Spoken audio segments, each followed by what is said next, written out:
right, so here now we're gonna continue with the sphere, and what I'm going to do is I'm actually going to be making this indentation. I'm not gonna worry about the bottom just yet. I'm just gonna work with that indentation that is going around my Pokeball. So I'm gonna select this thing, and what I want to do is just a quick selection. For that quick selection, you may notice here that I have the button being extruded out, and then this is not totally on place. For the tries that I have done, this geometry here is totally fine. If I wanted to modify it, I could do something like select the whole thing and just do a single scale in, but that is going to mess up the roundness of my sphere, as you can see here. Kind of hard to see, but it's more like an eye now. So that's not entirely what I want to do here. And I can try to do an edge, something like hold control, and that's gonna go all the way around. But as you can see, this triangle here is messing up with that selection. So not entirely what I want to do. I will just work with these, even though it's not perfectly fitting the reference. That is fine for now. What I want though is to select all of these guys. So I need to select by face, sorry. So I'm gonna select all of these guys here, and I want to select these four, and as you can see, I'm selecting all the way to the back, and that's something I don't entirely want to do. I want to select the ones on the back, but if I deselect like this, holding control, that is going to also deselect the ones on the front. So one thing that I can do here is go to my tool settings and say camera base selection, disable that. Actually, the one that I want disable or enabling is the marquee. So the marquee camera base selection, if I do this, that is not going to select the ones on the front, because now I'm only able to select the ones that the camera can see. So these ones are being occluded by the geometry, so even if I do this, it's not going to select all of those. So that's a quick way of deselecting the faces on the back, and I can just do that. I don't need these little triangles here, and there you go. Those are the faces that I want to have selected. I'm going to disable or enable that marquee selection, because usually that's something I want to do. So I also want to have my reference image for the next step. What I'm going to be doing is extruding the faces. So when people think about extruding, usually this is what they think of, making it out of the shape. See that's not entirely what I want to do though. So I'm gonna undo that. The kind of extrusion that I want to do is going inwards in this way. See, now that I have that there, I can actually have more of the shape of the Pokeball, of the shape that I wanted in the first place. So I'm going to go here to the front view and make sure that I am able to move that yellow arrow up and down until I get to the edge of the sphere. So this is pretty okay. I'm going to select my object, and I'm going to apply once again the basic shading properties, and this looks what I wanted. All right, so this way, this is going to have my internal extrusion. Now I need to work with the button.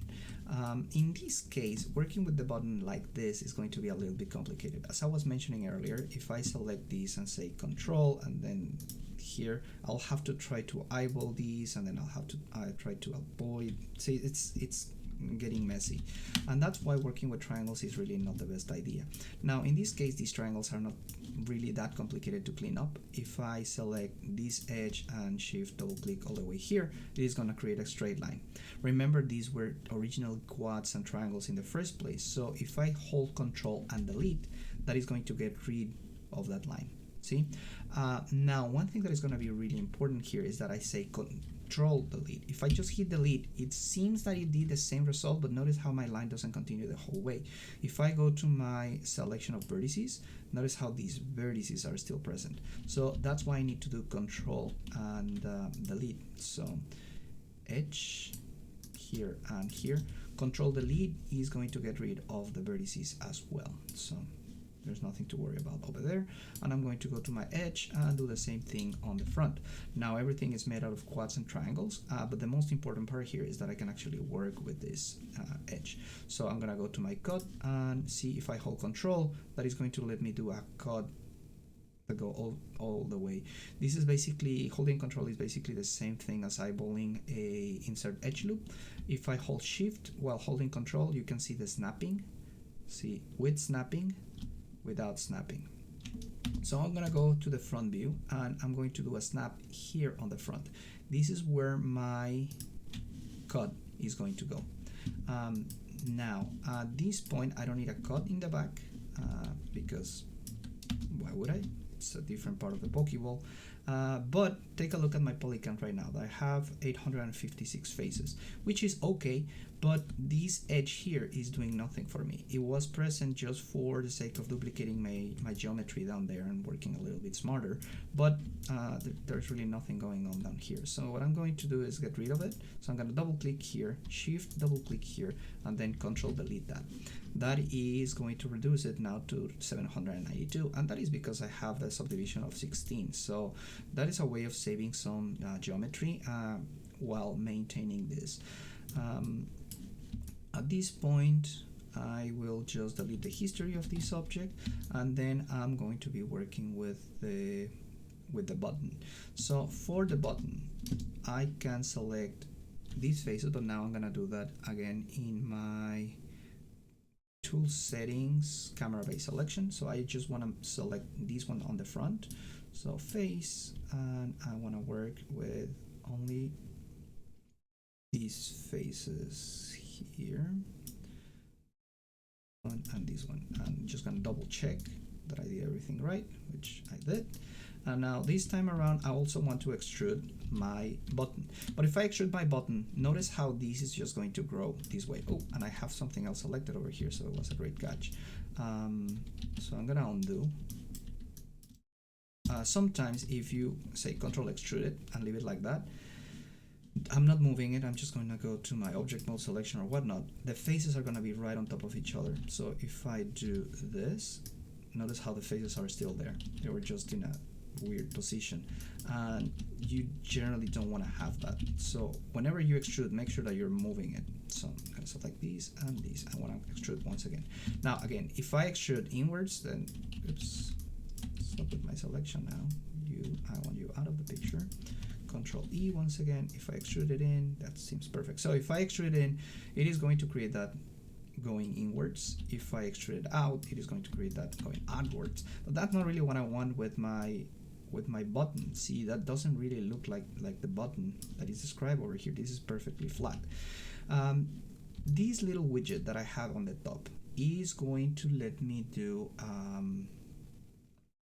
mode selection. This is also working with the normal of the face. So if I do that, it is just going to take the average of all these faces and say, hey, this is the general direction I need to take. But if I click on this button, that is going to change to the world orientation. So now this is gonna just move forward. You see that there's a big difference between the two of them. So I'm gonna go here and I'm going to push it forward all the way to where my button is going to be located. See this lip right here? That's where I want the button to lip. Now, to show you what I mean with the normal of the faces, I'm actually going to show you the normal in a preview mode. So if I go to my mesh display and say, go to my vertex normal edit tool, that is going to show you all of the vertices, all of the normals coming out of the individual faces, or the individual vertices. This is because it's taking the normal of this face, the normal of this face, the normal of this one, and the normal of that one, and is going to just point into a general direction. It's going to average all of them. But technically speaking, the normal of a face is going to look a little bit different. For this, let me just do an incremental save because I haven't done this in a while. So save, increment, and save. That's going to be known as Pokeball 001. But if I select my object and I say, hey, face, harden edge, what's going to do is, first off, look at how faceted it looks. If I go here and I say again, average or vertex normal edit tool, now it seems that it quadruplicated the number of normals, but in reality what's going on is that these are the normals of this face, of this face, of this face, and this face, all of them put together into a single one. So it's these four in this single vertex. This one is coming from what I can assume is this face here, this one, and this one. I can modify this with this tool, so it's going to be showing me how the normals are gonna get. If I move them like this, it just means that, hey, now my light is just gonna get reflected from the surface, so here's gonna be black and such. So yeah, generally I don't want to mess with this tool, but it's just a great way of showing you how to change the orientation of these guys. So I'm gonna reopen my last project that was going to be my Pokeball EO1, so I don't want to save any changes onto this shape. So right now this is how I start working with the button. The next thing that I need to do is start refining some of the details to make it look a little bit more well, let's say it pretty. So I'm gonna stop this video recording here, and on the next time what I'm going to do once again is start adding more details into the Pokeball.